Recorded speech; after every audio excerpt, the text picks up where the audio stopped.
in Soweto. Ons doen baie primêre healthcare. Dit is jou sterilisasies, jou vaccinations, deworming.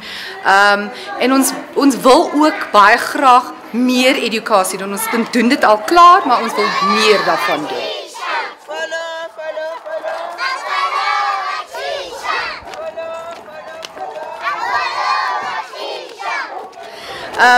Ons gaan na die skole kom na ons toe. Ons doen ook diere wat mense nie weer wil hê nie, ons bring hulle in. Ons maak seker hulle is gesond en dan gee ons hulle 'n nuwe huis. So they get a second lease on life almost. Ons hou hulle hier tot ons weet dat hulle reg is om na 'n nuwe huis toe te gaan ook. Ons doen ook perde hier. Ons het 'n hos unit hier, so ons perde, mense kom koop kos vir hulle perde en ons doen ook die skoene en so aan en so voort. Ook edukasie oor hoe om jou perd te voer en wat om te voer en wat nie om te voer nie. Ons doen ook IT vir ons werk en die mense wat hier werk, want hulle het nie daai skill nie. So ons laat vir hulle kom en hulle werk op die komputer en hulle doen basics soos Word, Excel, sulke goed, e-mail, sulke goed.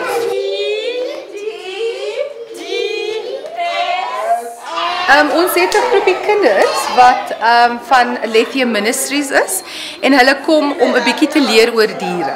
Hoe om die dier te hanteer, wat om nie te doen nie. Jy mag nie die dier se ore trek en skop of so ster trek of so aan nie.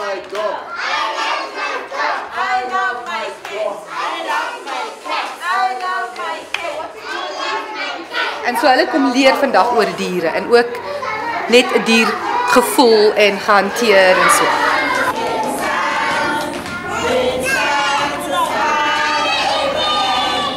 So my name is Connie Wicks. I'm manager of Aletheia International Ministries. And we've actually been going for about 36 years as a registered welfare organisation working in Johannesburg. We met Laurie Kay in about 2014.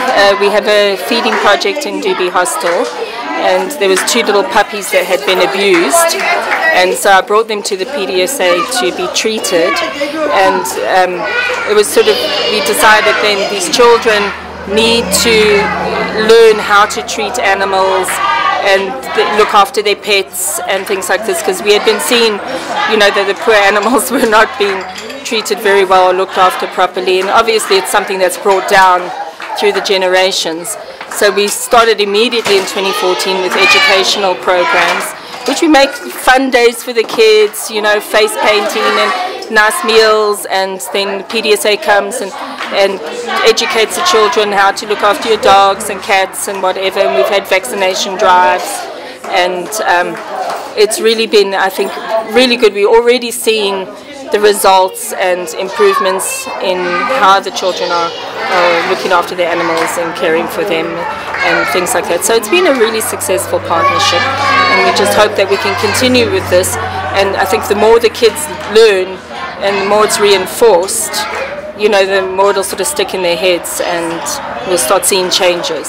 So, and I think this is the age where you need to start making those changes and start getting that education. Wanneer mense hier instap met 'n siek dier, wat gebeur eerst? Okay. So hulle kom na die eerste kassier toe, reception as we call it, en dan word al hulle informasie op 'n vorm ingevul. Dan word hulle die AWA of die veearts kyk na hulle hond, al is dit nou 'n vaccination of sterilisasie of, right? En dan as hulle nou klaar is, dan gaan hulle terug en dan gee hulle vir ons 'n donasie as hulle kan. As hulle nou nie kan nie, hulle is nou 'n sasse 'n pasiënt of so aan, dan ons vra hulle dan nie geld nie. Dan as die dier nou moet bly of hy het nou iets wat nou moet opereer wees, dan word hy nou in die hospitaal gesit en dan word hy nou in ons teater. Ons het 4 veeartse, een is 'n CCS wet ook, sy kom van die regering en hulle betaal vir haar om hier 'n jaar se werk te doen, praktiese werk te doen. Die ander 3 veeartse, ons hoofveearts, dis Achille, hy is fantasties. Hy kan 40 spys in 4 uur doen. Dit is phenomenal. Ons het dit gedoen in Muldesdrift 2 weke gelede En ons het ook daar 'n vaccination drive gedoen. So dit was baie, it was an eye opener want ons het uit ons area bietjie gegaan, but the need was there. Ons moes dit gedoen het. Ons het mobile units. Ons mobile units presies is omdat mense nie kan Soweto toe kom nie. So ons doen Lindhaven, Eldorado Park, Lenasia, Bosmont, Orange Farm. We also do ons doen ook die perde in Orange Farm. Die perde in Orange Farm, jy weet daar's 'n groot nood daarvoor, want die perde is in baie slegte kondisie daar. So ons educate weer, ons sê vir hulle hoe om te voer en. So die mobile units, ons het 3 en hulle gaan uit na die areas elke dag. And even on a Saturday. Hulle gaan uit op 'n Saterdag ook. En hulle doen vaccinations en al daai goed. Hulle kollekteer ook die diere wat moet inkom vir sterilisasie. En dan bring hulle die diere in om nou, jy weet, alles is dit nou 'n hond of 'n kat of wat ook al. So ons gaan uit na die areas en soos ons nou meer uitgaan, ons sien dat die nood raak nou groter en wyer. So ons probeer nou ons drives ook doen en 'n drive is in 'n spesifieke area. So die drives word nou soos in Zachary Park of dit word gedoen in Diep Kloof of so aan. Dan gaan ons na 'n area toe met 'n groot hospitaal wat gewoonlik Unice vir ons gee. En dis 'n fully fledged theater. Alles is daar. Na koerse, alles is daar. So ons doen die sterilisasie op site en ons doen die enting op site. So dit is ook fantasties. En ons kan diere tussen 9 en 2 uur, ons seker so die meeste wat ons al gedoen het, is 186 gewees in 1 dag. Dit is fantasties, because that means that those animals have now been sorted out. Hulle is nou uitgesorteer, gesteriliseer en ook geënt. En so dit is wat ons basies doen. Ons doen seker so naby 7000 diere of behandelinge 'n maand. Ons word nie befonds van die regering nie. Latte gee nie meer vir ons geld ook nie. Ons het eers van Latte gekry, maar dis seker vir 3 jaar gelede. So ons moet nou na elke liewe mens toe gaan en op daai deur gaan klop. So we solely rely on sponsors and donors. Niemand anders nie. Ons vra mense vir kos om ons diere hier te voer in die hospitaal as hulle nou inkom om 'n operasie te hê. Ook die diere wat nou na ander huise toe moet gaan. Abandoned and stray animals.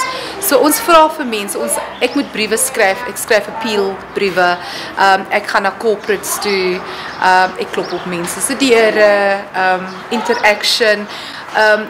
Daar was 'n goeie plan gewees. Ek het nogal gedink dit was 'n wonderlike idee. 'n Kliënt wat hy het sy nanny se hond gebring en so aan. Hy het nou kom kyk hoe gaan dit hier en so aan en so voort. En toe sê hy vir my skryf ek toe 'n brief en toe sê baie dankie en so was professioneel en so baie vir hom gehelp en so aan. En hy wil weet hoe hy vir ons kan help. En toe sê hy weet jy wat gaan ek doen? My familie en ek moes oor see gegaan het vir Kersfees. Ons gaan nie dit doen nie. Ons gaan vir jou die gelde daarvoor gee vir Kersfees, sodat jy kan goedkoop bakke en komberse en kos vir die honde en die katte. En ek dink dit was vir my, dit het my hart so laat sing, want dit was fantasties geweest.